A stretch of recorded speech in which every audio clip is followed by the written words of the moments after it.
जो आज का चैप्टर है हमारा वो है फिज़िकल फीचर्स ऑफ इंडिया। इससे पहले हमने फर्स्ट चैप्टर कंप्लीट कर लिया है 9th की ज्योग्राफी का। ये सेकंड चैप्टर है। फर्स्ट चैप्टर की वीडियो का लिंक मैं डिस्क्रिप्शन में दे दूंगा, आप लोग वहाँ से चाहें तो जा कर के पढ़ सकते हैं। So let's start the video. तो इस चैप्टर के अंदर जो कंटेंट्स हैं वो होंगे physical features of India, theory of plate tectonics, movement of plates, plate boundaries, major physiographic division जो इंडिया के हैं, the Himalayan mountains, the northern plains, the peninsular plateau, the Indian desert, the coastal plains and the islands, and last में conclusion. तो इस video को भी हम 2 या 3 पार्ट में डिवाइड करेंगे। तो आज जो है वीडियो का फर्स्ट पार्ट है, तो स्टार्ट करते हैं। जो फर्स्ट है वो है फिजिकल फीचर ऑफ इंडिया। तो India is a vast country with varied land forms and physical features. It has big Himalayas, beaches in south, the Thar desert in Rajasthan and the Deccan Plateau। तो अगर India की बात करें तो ये बहुत बड़ा लैंड फॉर्म है इंडिया का। और इंडिया के नॉर्थ में हिमालयन रेंज है, साउथ में बीच है, जो हमारा वेस्टर्न पार्ट है वहाँ पर थार डेजर्ट है, डेक्कन प्लेट्यू बिल्कुल सेंट्रल में है। तो कहने का मतलब इंडिया के अंदर सारे रिलीफ फीचर आपको मिल जाएंगे। ये ऐसी कंट्री है, आपको चारों डायरेक्शन के अंदर इंडिया के हर तरह के रिलीफ फीचर मिल जाएंगे। आप हिमालयाज़ घूमना चाहते हैं तो आप नॉर्थ में जा सकते हैं, आप बीच पे जाना चाहते हैं तो आप साउथ पे जा सकते हैं, अगर आप डेजर्ट घूमना चाहते हैं तो आप थार डेजर्ट राजस्थान में जा सकते हैं, और अगर आप प्लेट्यूज़ घूमना चाहते हैं तो सेंट्रल पार्ट ऑफ इंडिया जा सकते हैं। तो इंडिया का फिज़िकल फीचर ऐसा है कि यहाँ पर लगभग हर तरीके के रिलीफ फीचर्स आपको मिल जाएंगे। नेक्स्ट है, even the color of the soil varies from one region to another. For example, in Maharashtra we find both black soil and red soil, but in Madhya Pradesh we find only red soil. This variation in soil is also due to the kind of rocks from which they are made. तो हमारे India की एक और ख़ासियत है कि यहाँ पर रीजन वाइज जो सॉइल का कलर है वो भी आपको डिफरेंट मिलेगा। अगर आप गंगा के नदर्न प्लेन्स में जाएंगे तो वहाँ पर अलूवियल सॉइल है जिसका dark brown, light brown colour का मिट्टी होती है। वैसे ही अगर आप महाराष्ट्र के अंदर जाते हैं तो वहाँ पर आपको ब्लैक सॉइल और रेड सॉइल मिलेगी, और मध्य प्रदेश में अगर आप जाएंगे तो रेड सॉइल मिलेगी। तो ये वेरिएशन जो है वो रॉक्स की वजह से है, जो हमारे मेटामॉर्फिक और सेडिमेंट्री रॉक्स हैं उनकी वजह से इन एरियाज़ के अंदर जो भी सॉइल हैं इनके डिफरेंट कलर्स हैं, इनके डिफरेंट फिजिकल फीचर्स हैं। तो ये सॉइल का अगर आप चैप्टर पढ़ेंगे 10th क्लास के अंदर तो उसमें आपको ये सारी चीज़ मिल जाएगी। आगे है, the relief and physical features of India have evolved through different geographical periods during the process of formation of India as it looks today. The Indian land mass was subjected to weathering, deposition and erosion. तो कोई भी land form जो बनता है उसमें 3 main features काम करते हैं, फिजिकल फीचर्स काम करते हैं। एक है वेदरिंग, दूसरा है डिपोजिशन और तीसरा इरोजन। तो वेदरिंग का एक नॉर्मल सा अगर मैं मीनिंग बताऊं, सिंपलेस्ट मीनिंग, तो मतलब टूट फूट होना। जब लैंड फॉर्म्स के अंदर टूट फूट होता है तो उसे वेदरिंग किया जाता है, और टूट फूट होने के बाद जब वो एक जगह इकट्ठा होने लगते हैं, रुकने लगते हैं, तो उसे डिपोजिशन कहा जाता है। और इरोजन मतलब कि जब हमारा लैंड फॉर्म कोई नेचुरल कैलामिटीज़ की वजह से, बारिश की वजह से या बहुत ज़्यादा हवा की वजह से अपर क्रस्ट ऑफ सॉइल जब मूव हो जाती है तो उसे इरोजन कहा जाता है। तो जो इंडियन लैंड मास है इसको बनने में बहुत टाइम लगा, इसके अंदर बहुत सारे फिजिकल फीचर्स ने काम किया। उसमें वेदरिंग था, डिपोजिशन था, इरोजन था, और भी बहुत सारे थे, बट ये इम्पॉर्टेंट हैं तीनों। इन्हीं की वजह से अलग अलग रिलीफ फीचर बने, अलग अलग लैंड फॉर्म्स बने हैं। आगे देखते हैं, the physical features of India that you see today are the result of all these process.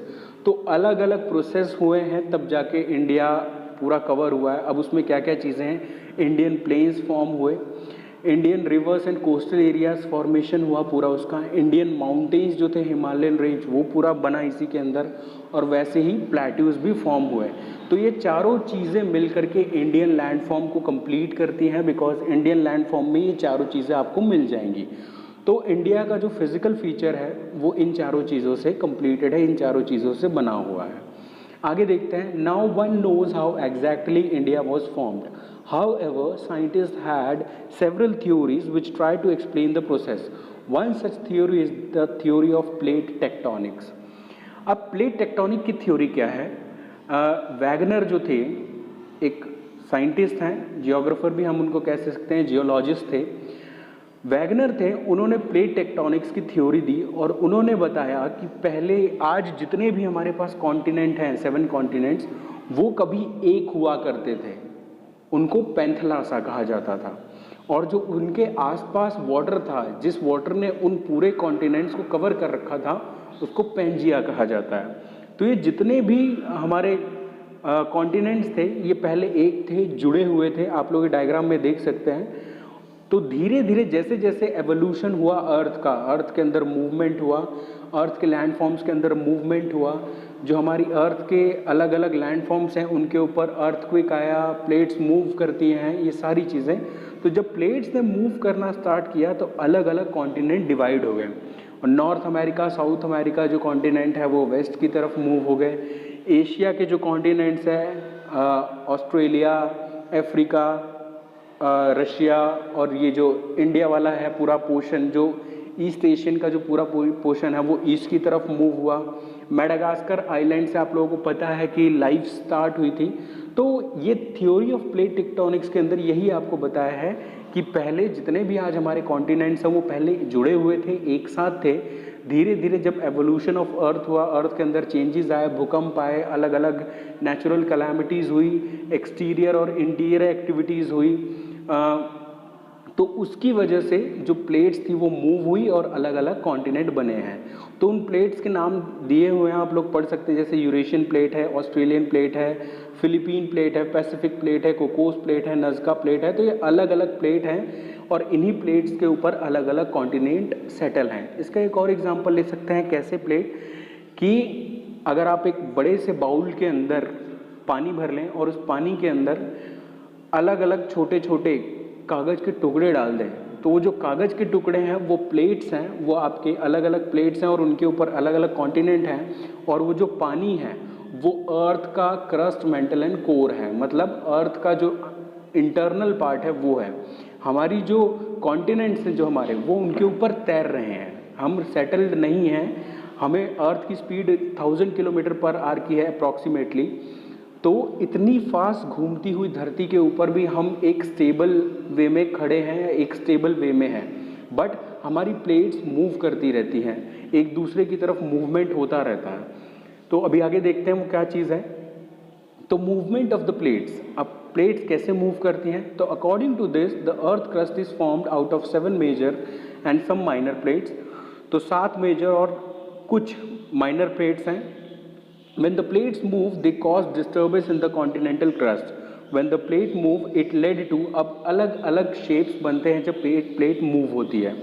Foldings, faulting.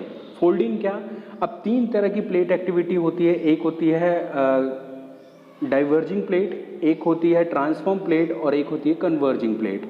ये आप लोग नीचे डायग्राम के अंदर देख सकते हैं, बना हुआ है converging plate, diverging plate and transform plate. तो जो कन्वर्जिंग प्लेट है, इसमें 2 प्लेट्स आपस में सामने की तरफ आती हैं, दोनों का डायरेक्शन एक दूसरे की तरफ होता है।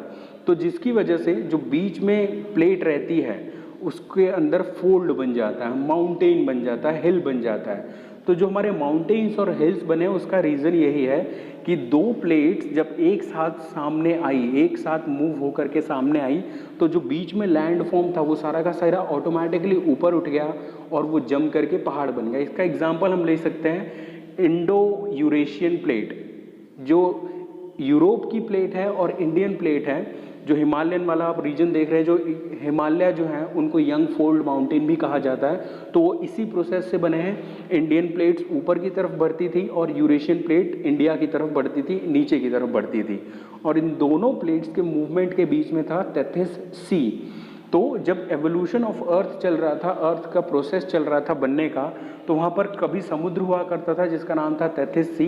तो इन दोनों की वजह से प्लेट मूवमेंट हुआ, ऑटोमेटिकली पानी और जो लैंड फॉर्म था नीचे ज़मीन के, वो ऑटोमेटिकली ऊपर आया। और जब क्लाइमेट चेंज हुआ, तो गर्मी पड़ी या सर्दी पड़ी, जो भी उस टाइम हुआ, तो ऑटोमेटिकली वहाँ पर फोल्ड या फोल्डिंग माउंटेन्स जो आज हिमालय हैं वो बन करके तैयार हो गए। दूसरा है फॉल्ट्स। फॉल्ट्स में भी माउंटेन्स बनते हैं, कभी कभी ट्रेंचेस भी बन जाते हैं। इसके अंदर क्या होता है, फॉल्ट्स के अंदर या हम कह सकते हैं डाइवर्जिंग प्लेट के अंदर, इसके अंदर जो प्लेट्स हैं वो अपोजिट डायरेक्शन में जाती हैं। दो प्लेट्स अलग अलग डायरेक्शन में जाती हैं, एक वेस्ट में जाएगी तो एक ईस्ट में जाएगी, या एक नॉर्थ में जाएगी एक साउथ में जाएगी। तो इसकी वजह से ट्रेंचेस बनते हैं। ट्रेंचेस मतलब गर्त, हिंदी में ट्रेंचेस को गर्त कहा जाता है।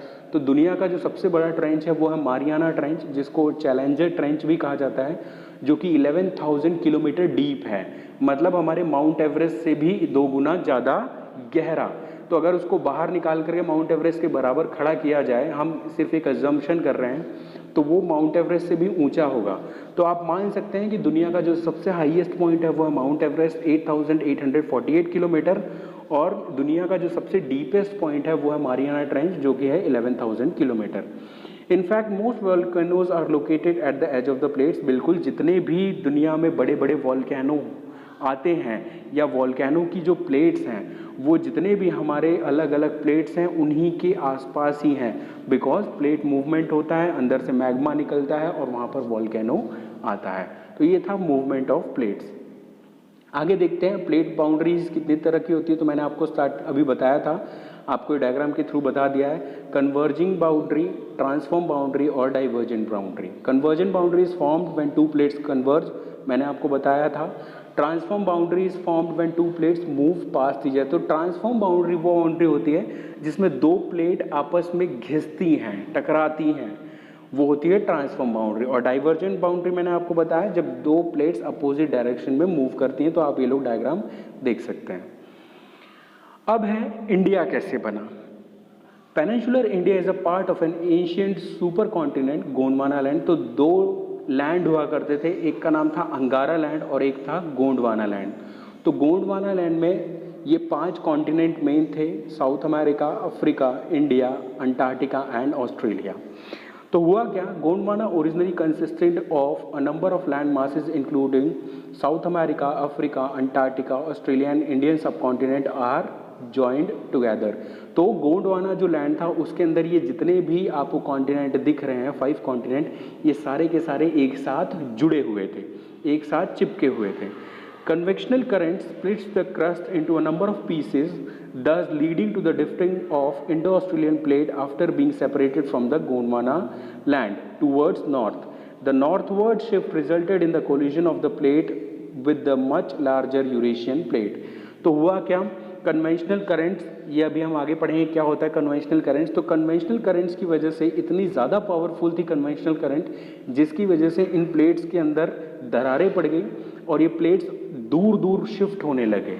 अर्थ की स्पीड इतनी ज़्यादा थी, और दूसरी चीज़ जो हमारे ये लैंड हैं या जो हमारे हम कह सकते हैं जो कॉन्टिनेंट हैं, ये सारे के सारे टूटने के बाद अलग अलग डायरेक्शन में मूव करने लग गए। तो इसमें इंडिया और ऑस्ट्रेलिया नॉर्थ की तरफ शिफ्ट हुए, अंटार्कटिका नीचे शिफ्ट हुआ, अफ्रीका जो था वो थोड़ा बहुत मूवमेंट हुआ, नहीं तो वो प्रॉपर सेटल रहा, और साउथ अमेरिका वेस्ट की तरफ शिफ्ट हुआ। तो जिसकी वजह से अलग अलग कॉन्टिनेंट बन करके तैयार हुआ। तो ये है गोंडवाना लैंड, और इंडिया जो है हमारा वो गोंडवाना लैंड का ही पार्ट है। तो इंडिया के अंदर जो रॉक्स हैं वो सारी की सारी गोंडवाना लैंड की हैं, और इन कॉन्टिनेंट्स के ऊपर भी लगभग सेम ही एलिमेंट्स और सेम ही रॉक्स मिलेंगी जो इंडिया के अंदर रॉक्स हैं। तो आज के लिए बस इतना ही। नेक्स्ट वीडियो में हम कवर करेंगे आगे के पार्ट्स।